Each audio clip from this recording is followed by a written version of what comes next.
Assalamualaikum warahmatullahi wabarakatuh.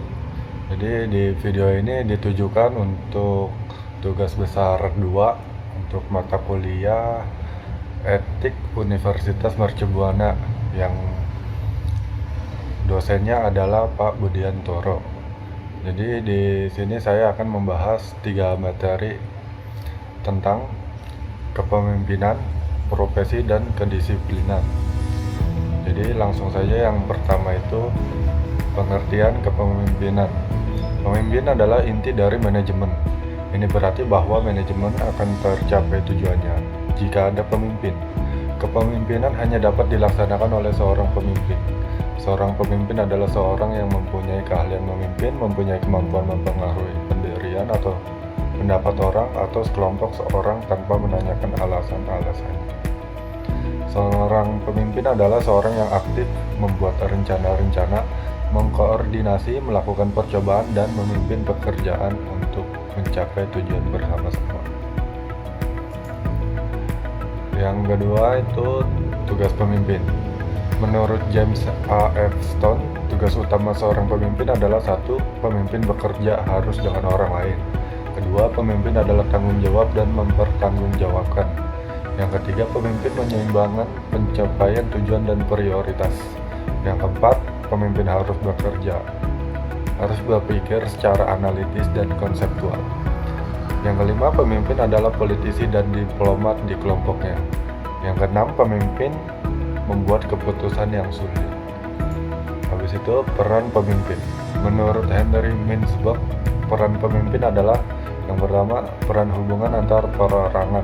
Dalam kasus ini fungsinya sebagai pemimpin yang dicontoh, membangun tim, pelatih, direktur, dan mentor konsultasi. Yang kedua, peran informal sebagai monitor, penyebar informasi dan juru bicara. Yang ketiga, peran pembuat keputusan, berfungsi sebagai pengusaha, penanganan gangguan, sumber alokasi, dan negosiator. Habis itu untuk cara-cara untuk menjadi pemimpin. Hukum alam tidak dapat dihindari dalam proses pengembangan pribadi. Perkembangan intelektual seseorang seringkali lebih cepat dibandingkan perkembangan emosinya. Oleh karena itu, sangat disarankan untuk mencapai keseimbangan di antara keduanya, sehingga akan menjadi faktor pengendali dalam kemampuan intelektual. Pelatihan emosional dimulai dari belajar mendengar. Mendengarkan berarti bersabar, membuka diri, dan berkeinginan memahami orang lain. Latihan ini tidak dapat dipaksakan. Langkah melatih pendengaran adalah bertanya, memberi alasan, memberi penghargaan, mengancam, dan mendorong. Dalam proses melatih tersebut, seseorang memerlukan pengontrolan diri diikuti dengan memenuhi keinginan orang. Habis itu ke materi profesi. Pengertian profesi. Profesi berasal dari kata Inggris profession. Bahasa Latinnya professus, yang berartikan mampu atau ahli dalam suatu pekerjaan. Suatu profesi ialah suatu pekerjaan yang menuntut pendidikan tinggi, biasanya meliputi pekerjaan mental yang ditunjang oleh kepribadian serta sikap profesional. Menurut KBBI, profesi adalah bidang pekerjaan yang dilandasi pendidikan, keahlian, keterampilan, kejuruan, dan sebagainya. Pengertian profesional. Profesionalisme merupakan komitmen para anggota suatu profesi untuk meningkatkan kemampuannya secara terus-menerus. Profesionalisme adalah sebutan yang mengacu kepada sikap mental dalam bentuk komitmen dari para anggota suatu profesi untuk senantiasa mewujudkan dan meningkatkan kualitas profesionalnya. Profesional menunjuk pada dua hal. Pertama, orang yang menyandang suatu profesi, misalnya dia seorang profesional.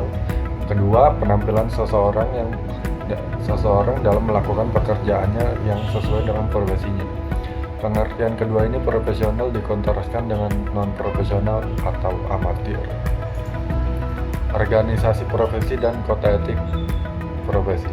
Organisasi profesi merupakan organisasi yang anggotanya adalah para praktisi yang menetapkan diri mereka sebagai profesi dan bergabung bersama untuk melaksanakan fungsi-fungsi sosial yang tidak dapat mereka laksanakan dalam kapasitas mereka sebagai individu. Kode etik profesi adalah pedoman sikap, tingkah laku, dan perbuatan dalam melaksanakan tugas dalam kehidupan kehidupan sehari-hari. Kode etik profesi sebetulnya tidak merupakan hal yang baru, sudah lama diusahakan untuk mengatur tingkah laku moral suatu kelompok khusus dalam masyarakat melalui ketentuan-ketentuan tertulis yang diharapkan akan dipegang teguh oleh seluruh kelompok itu. Dampak yang dapat ditimbulkan jika tidak diciptakannya kode etik profesi. Yang pertama itu terjadinya penyalahgunaan profesi. Kedua, kemungkinan mengabaikan tanggung jawab dan profesinya karena tidak ada pedoman dalam suatu organisasi. Yang ketiga, memungkinkan setiap individu untuk mendahului kepentingan pribadinya. Contohnya para pejabat yang korupsi.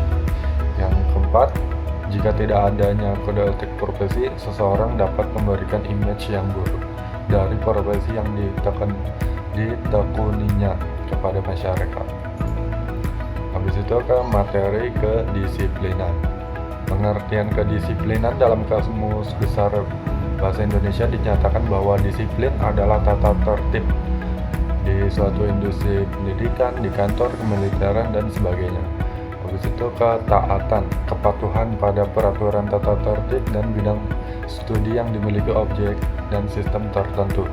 Sedangkan secara etimologis, kata kedisiplinan berasal dari kata Latin discipulus yang berarti siswa atau murid.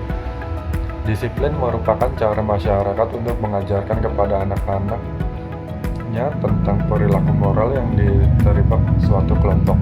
Tujuannya adalah memberitahukan kepada anak-anak perilaku mana yang baik dan mana yang buruk, dan mendorongnya untuk berperilaku sesuai dengan tata tertib di institusi pendidikan.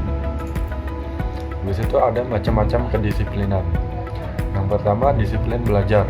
Belajar juga membutuhkan kedisiplinan dan keteraturan. Dengan disiplin belajar setiap hari, lama-kelamaan kita akan menguasai bahan tersebut. Disiplin waktu untuk menjadi sorotan utama terhadap kepribadian seseorang. Waktu juga menjadi bagian terpenting dalam kehidupan manusia. Waktu yang kita miliki itu terbatas, hanya 24 jam dalam satu hari, satu malam. Yang ketiga, disiplin sikap. Disiplin mengontrol perbuatan diri sendiri menjadi starting point untuk menata perilaku orang lain. Habis itu unsur-unsur dalam penanaman kedisiplinan. Disiplin diri tidak muncul dengan sendirinya. Disiplin merupakan hasil pembinaan dan pendidikan yang melibatkan sejumlah pembinaan dengan metode tertentu serta berlangsung dalam tempat dan waktu tertentu. Semua ini dapat dikatakan merupakan terbentuknya kedisiplinan, yaitu yang pertama dari keluarga, yang kedua dari institusi pendidikan seperti sekolah, yang ketiga masyarakat. Cara-cara yang dilakukan dalam penanaman kedisiplinan yaitu yang pertama, penanaman kedisiplinan didasarkan pada cinta kasih. Kedua, penanaman kedisiplinan dengan motivasi. Ketiga, pembinaan disiplin dengan fisik material yaitu dengan hukuman dan hadiah. Supaya penanaman disiplin betul-betul efektif dan menghasilkan kedisiplinan, maka cara-cara penanaman kedisiplinan ini perlu digunakan secara kombinasi. Yang terakhir adalah hal-hal pokok dalam menanamkan perilaku kedisiplinan pada anak. Ada 4 hal penting yang harus dipertimbangkan dalam mendisiplinkan anak, yaitu aturan-aturan, rules. Aturan digambarkan sebagai pola perilaku di rumah, di institusi pendidikan maupun di masyarakat. Aturan-aturan itu memiliki nilai pendidikan dan membantu anak untuk menahan perilaku yang tidak diinginkan oleh masyarakat.